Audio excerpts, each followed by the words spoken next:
Hi friends, welcome to my channel. இன்றைக்கி veg rice எப்படி பண்ணுறதுன்னு பார்க்கலாம். ஒரு சிம்பிளான வேலை. ஒரு குக்கர் எடுத்துக்கோங்க. குக்கர் நல்லா காஞ்சதும் ஆயில் ஊற்றிக்கோங்க தேவையான அளவு. நான் கடலை எண்ணெய் தான் யூஸ் பண்ணுவேன், ஸோ நான் அதை எடுத்துக்கிறேன். ஆயில் நல்லா காஞ்சதும்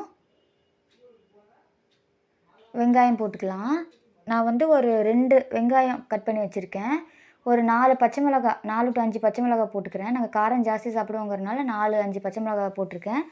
நீங்கள் ஒரு 2 எடுத்துக்கலாம், 2, 3 எடுத்துக்கலாம். கொஞ்சமாக கருவேப்பிலை எடுத்துக்கோங்க. நல்லா வதக்கிக்கணும். நல்லா கோல்டன் ப்ரௌன் ஆகணும் வெங்காயம்.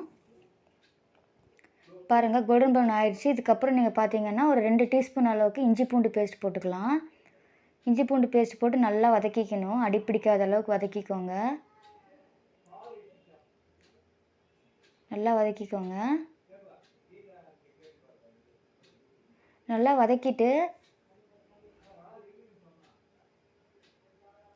நான் பார்த்தீங்க அப்படின்னா பட்டை, லவங்கம், ஏலக்காய் 3மே நான் அரைச்சி வச்சுருக்கேன். நான் பவுட்ரு பண்ணி வச்சுருக்கேன். ஸோ அது நான் 1 டீஸ்பூன் போடுறேன். பட்டை, லவங்கம், ஏலக்காய் இது 3மே ஈக்குவல் அமௌண்ட்டாக எடுத்துக்கிட்டு நீங்கள் மிக்சியில் அரைச்சிக்கோங்க. நல்லா ட்ரையாக அரைச்சிக்கோங்க, எடுத்து வச்சுக்கோங்க. நான் ஒரு 3 தக்காளி, பழமான தக்காளி கட் பண்ணி வச்சுருக்கேன், அது போட்டுக்கிறேன். தக்காளி நல்லா வதங்கினதுக்கப்புறம் நம்ம வெஜிடபிள்ஸ் போட்டுக்கலாம். நான் பார்த்தீங்கன்னா கேரட்டு, பீன்ஸு, உருளைக்கிழங்கு 3 எடுத்திருக்கேன். இந்த மாதிரி நீட்டாக கட் பண்ணி வச்சுருக்கேன் நான். அதை போட்டுக்கலாம். ஒரு கப் பச்சை பட்டாணி எடுத்திருக்கேன். அதை நான் போட்டுக்கிறேன். நான் போட்டு நல்லா வதக்கிக்கோங்க. ஒரு 2 டீஸ்பூன் அளவுக்கு மிளகாத்தூள் போட்டுக்கலாம். அது வீட்டில் அரைச்ச சாம்பார் தூள். 1 டீஸ்பூன் போட்டால் கூட போதும் உங்களுக்கு. நீங்கள் காரம் சாப்பிடாதவங்க சொல்கிறேன்.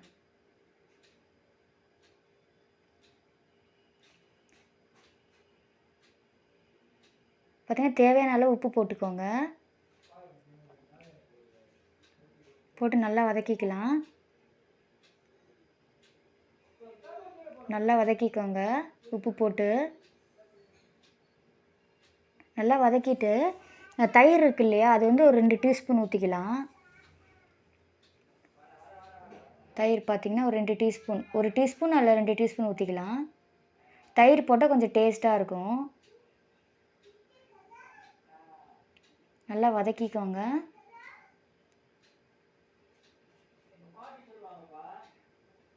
நான் பார்த்திங்கன்னா 2 கிளாஸ் அரிசி எடுத்திருக்கேன். அது அரை மணி நேரம் ஊற வச்சுட்டேன். நான் ஒரு 4 கிளாஸ் தண்ணி ஊற்றிருக்கேன். நான் 4-4.25 கிளாஸ் தண்ணி ஊற்றிருக்கேன். இது பார்த்திங்கன்னா புழுங்கல் அரிசி. தண்ணி ஊற்றிட்டு நல்லா கிளறி விட்டுருட்டேன். நான் உப்பு சரியாக இருக்கான்னு பார்த்துக்கோங்க. குக்கர் மூடி வச்சுருங்க.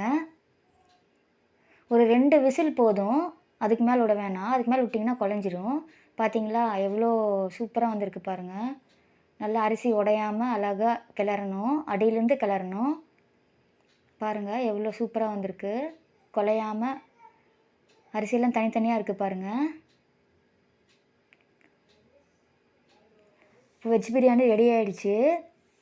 வெஜ் ரைஸ்னு சொல்லலாம், வெஜ் பிரியாணின்னு சொல்லலாம். குழந்தைங்க விரும்பி சாப்பிடுவாங்க. இந்த பட்டாணியெல்லாம் போட்டிருக்கிறதுனால, இந்த கேரட்டெல்லாம் இருக்கிறதுனால குழந்தைங்க நல்லா விரும்பி சாப்பிடுவாங்க. இது நீங்களும் ட்ரை பண்ணி பாருங்கள் ஃப்ரெண்ட்ஸ். Thank you friends. இந்த மாதிரி நிறைய வீடியோஸ் பார்க்கணும் அப்படின்னா என்னோடய சேனலை சப்ஸ்கிரைப் பண்ணுங்கள். ஏதாவது டவுட்டுன்னா கமெண்ட் பண்ணுங்கள், லைக் பண்ணுங்கள், ஷேர் பண்ணுங்கள். Thank you friends.